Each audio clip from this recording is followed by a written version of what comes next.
not want to work today. I have tried to motivate myself. It's not happening. I have loads of work that needs to get done, but I just can't bring myself to do it. That's the problem. And the thing is, that's just not gonna slide. I need to get this work done. And so, much like you would with a small child, I am going to use a kind of rewards-based system in which I'm crossing the road because there are people going towards me. It's a system in which if I get the work done, I can go book shopping as a reward, as a little treat to myself. So that is what we're gonna do. We're gonna go to a cafe to do some work. I'm in lovely Brooklyn, sunny Brooklyn. And this right here is one of my favorite coffee shops in New York. This is Canary Cafe in Williamsburg. It's so gorgeous.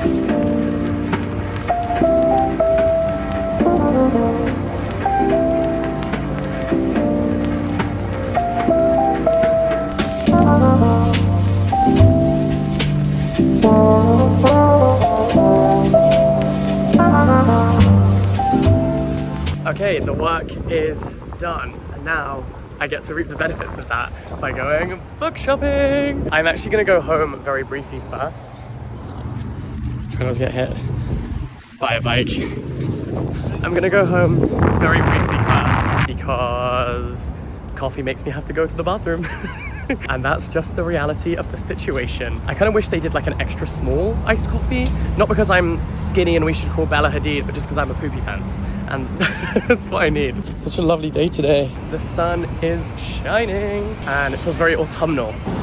You know, one thing I'll never get over is that school buses here are actually yellow, like in The Simpsons. That blows my mind every time I see one. Like, look, it's giving da da da da da da da da da da. I'm now walking to the bookshops. I just wanted to film these gorgeous trees. I love this time of year so much. I'm an October baby, so I feel like I just have an affinity to the autumn, or the fall, as they say here. But our first stop is gonna be Light Bookstore in Brooklyn. I think it's like Fort Greene kind of area. Guys, look, oh my gosh. Hi, he's on a little adventure. That is so sweet. So we are taking the G from Metropolitan Ave. Is that gonna be too high up? That might be too high up, but I wanted to show you my tote bag. It's a James Baldwin one, because it is the centenary of his birth this year. Baldwin at 100, and James Baldwin is one of my favorite writers ever. My front camera got really smashed, and so I dropped my phone. So most of the time I just kind of have to guess what we're filming. Oh, here it comes. Let's go! Oh god, it stopped over there. I was too far down the platform.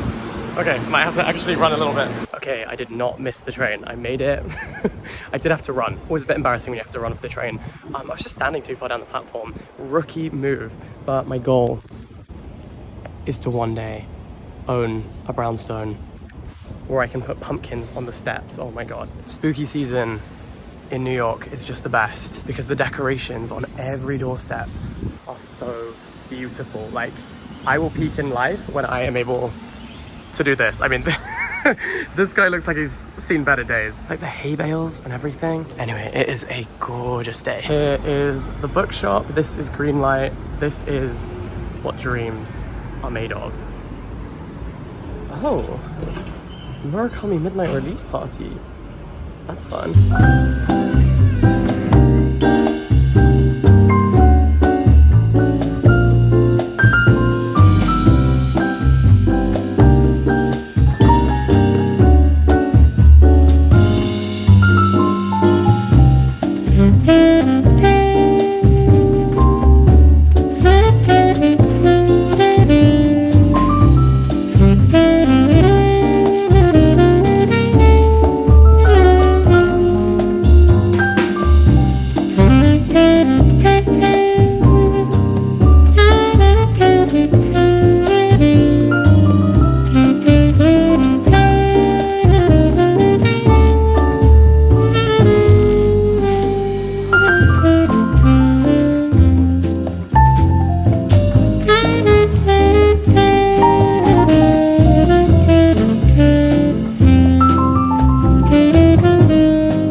My tote bag is heavier, my bank account is lighter. And now, look at this beautiful artwork. Now I am heading to the Center for Fiction, which is just over here. 4-minute walk between the two, so it's perfect if you're planning a little trip to a new area in New York. Try this. It is so lovely. They also have a little coffee shop. Let's go.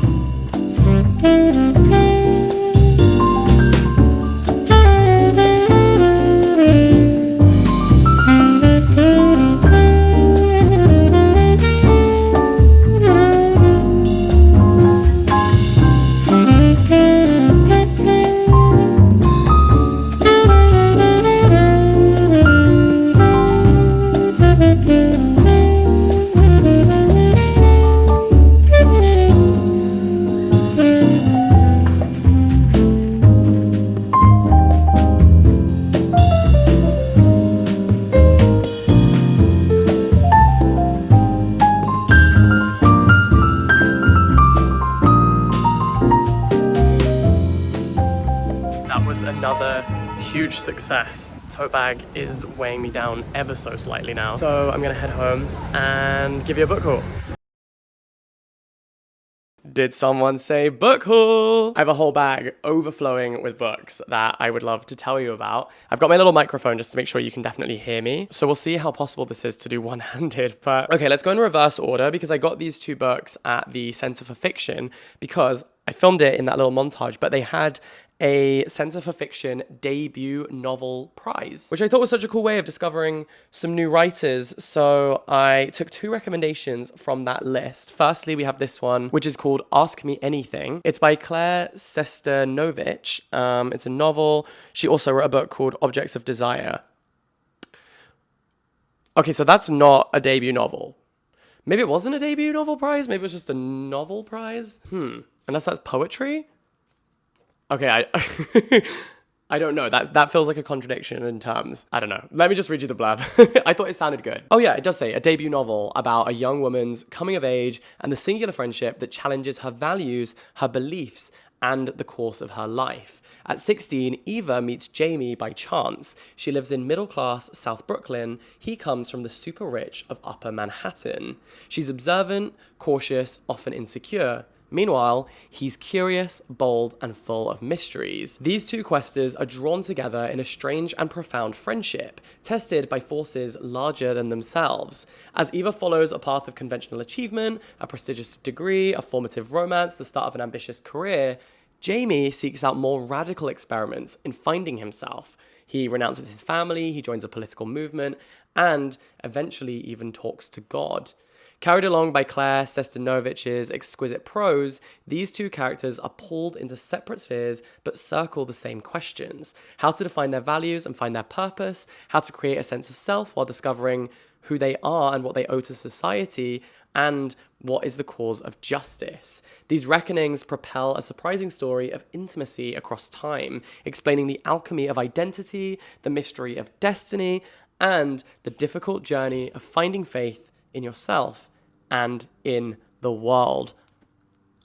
I just thought that sounded amazing. Covers so much ground. I know that there's this author called Meg Mason who says that writing your first novel is like clearing the pipes. It's like you got all this shit piled up inside you of like all of your life experiences. And so debut novels often are quite like furious with the world and like it's basically a whole existence worth of pent up thoughts and feelings and aggressions. And so I think that these books are often searing social commentaries, and I'm very excited about that. So I guess Objects of Desire must be a poetry collection, which is really exciting because that means, or maybe a short story collection. But often people who write short stories or poetry come to their first fiction with very, very interesting ideas. So very excited about Ask Me Again. And then also interpretation. This is all about the art of interpreting someone who and translating for someone who speaks a different language to you and kind of what gets added, what gets lost. This is also set in New York City. In present day New York City, an Albanian interpreter reluctantly agrees to work with Alfred, who is a Kosovan torture survivor. And this is during his therapy sessions. Despite her husband's cautions, she soon becomes entangled in her client's struggles.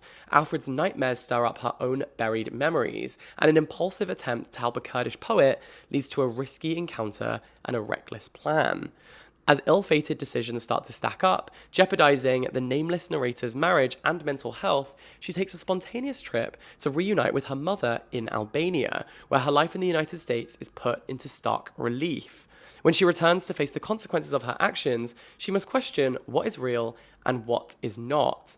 Ruminative and propulsive, Ledia Chioger's debut novel, Misinterpretation, interrogates the darker legacies of family and country and the boundary between compassion and self-preservation. Are you kidding me? It sounds so good. Absolutely gorgeous, taut as a thriller, lovely as a watercolor, says Jennifer Croft, expert, translator and writer as well. Ooh, I just think it sounds so amazing. And as you know, I'm very interested in translation, the art of translation. And so this just sounded like something I would be so intrigued by.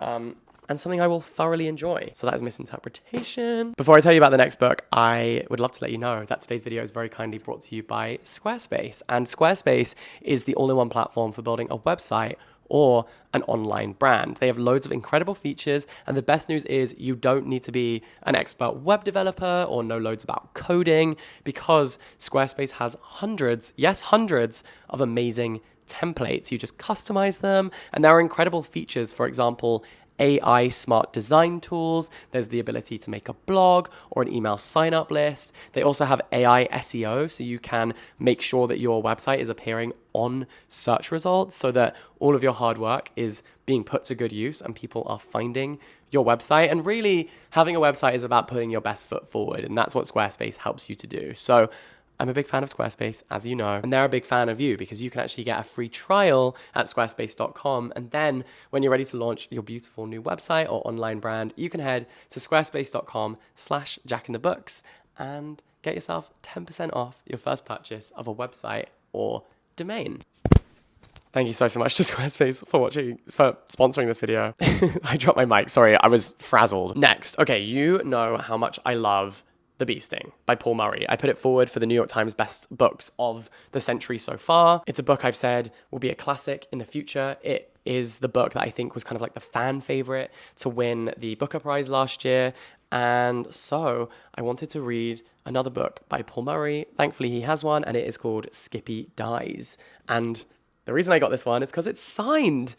It's a signed copy. I guess he'd been to Greenlight and signed a couple copies, so I picked one up. The teenage boys at Dublin's prestigious Seabrook College aren't wizards like some boarding school kids we know. They're just regular 14-year-olds, nerdy, snarky, lovelorn, and stumped by the mysteries of life, death, and history class.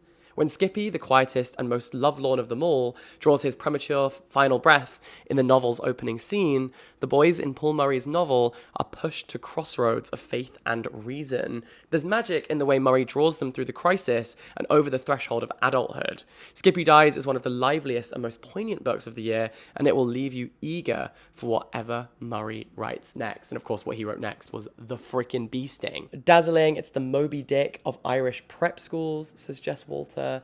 Oh, I just can't wait to read this one. I love Paul Murray's style. The way that he captures character voices is electric. They just jump off the page, and so I'm very intrigued by this one. It also has great flop factor. Like, American books, so floppy, and I really personally enjoyed that. That was mesmerizing. I genuinely... Are you hypnotized?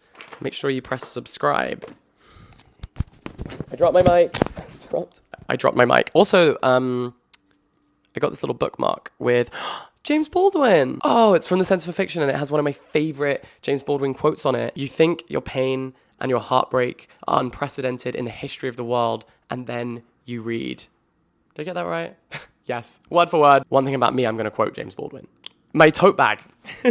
My tote bag has a James Baldwin quote. Maybe they saw my James Baldwin tote and gave me this as a result, but so cool. That's what I love about independent bookshops. They always have the best bookmarks. Anyway, I also picked up this book, Graveyard Shift by M.L. Rio. I'd actually seen this a lot online and had no idea it was so slim. I didn't realize it was a novella. I thought it was a whole novel because M.L. Rio previously wrote If We Were Villains, which I think is great, really cool, dark academia, The Secret History, if they studied Shakespeare kind of vibes, and I love that book. So I was intrigued by her next offering. Every night in the college's ancient cemetery, 5 people cross paths as they work the late shift. A bartender, a rideshare driver, a hotel receptionist, the unofficial steward of the derelict church that looms over them, and the editor-in-chief of the college paper, always in search of a story. One dark October evening in the defunct graveyard, they find a hole that wasn't there before. A fresh, open grave where no grave should be.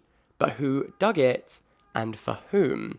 Atmospheric and eerie, with the ensemble cast her fans love and a delightfully familiar academic backdrop, Graveyard Shift is a modern gothic tale by If We Were Villains author ML Rio in her inimitable style. I mean, sign me up. That sounds perfect for this time of year as well. October has passed, but feels like an autumnal read. Very, very excited about that one. And we're still going. I still have 4 more books. I really went on a bit of a spree. This is Public Library and Other Stories by Ali Smith. I've been trying to get more familiar with Ali Smith's writing, and I love using the public library. I go there all the time. So I don't want to know what this is about. I'm not going to read the blurb. I just thought I want to read this, and I'm going to go to the public library and read it. Maybe I'll do like a day in the life vlog when I go to the New York Library and do that. Next, we have Cold Nights of Childhood by Teyza Özlü. This was the National Book Critics Circle Award winner, translated by Maureen Freely, and with an introduction by Aysegül Savas, who I think wrote The Anthropologists. The narrator of Teyza Özlü's novel is between lovers. She is in and out of psychiatric wards where she is forced to undergo electroshock treatments. She is between Berlin and Paris. She returns to Istanbul in search of freedom, happiness, and new love. Set across the rambling orchards of a childhood in the Turkish provinces and the smoke-filled cafes of European capitals, Cold Nights of Childhood offers a sensual, unflinching portrayal of a woman's sexual encounters and psychological struggle, staging a clash between unbridled feminine desire and repressive patriarchal society. And this was originally published in 1980, 6 years before the author's death at 43, which cemented her status as one of Turkey's most beloved writers, a classic that deserves to stand alongside The Bell Jar. Wow. So of course I have to read it, and it's also very short, so I think I can power through that one. This next book is Patricia Wants a Cuddle. I've had my eye on this for a long time. This is about these reality show contestants who are taken to an island, and then there's a local who is, how does it describe her? Temperamental and woefully misunderstood local living alone in the dark, verdant woods. And each one of them individually encounters this local. I'm not sure if they're a person or like from the cover design, it seems that maybe they are not human, but that I could be wrong. It's described as an action-packed thriller that is far from scripted, and only a few will make the final cuts. As wonderful as it is weird, a queer romp with a bombshell of an ending, horrifying and delightful, a real page turner.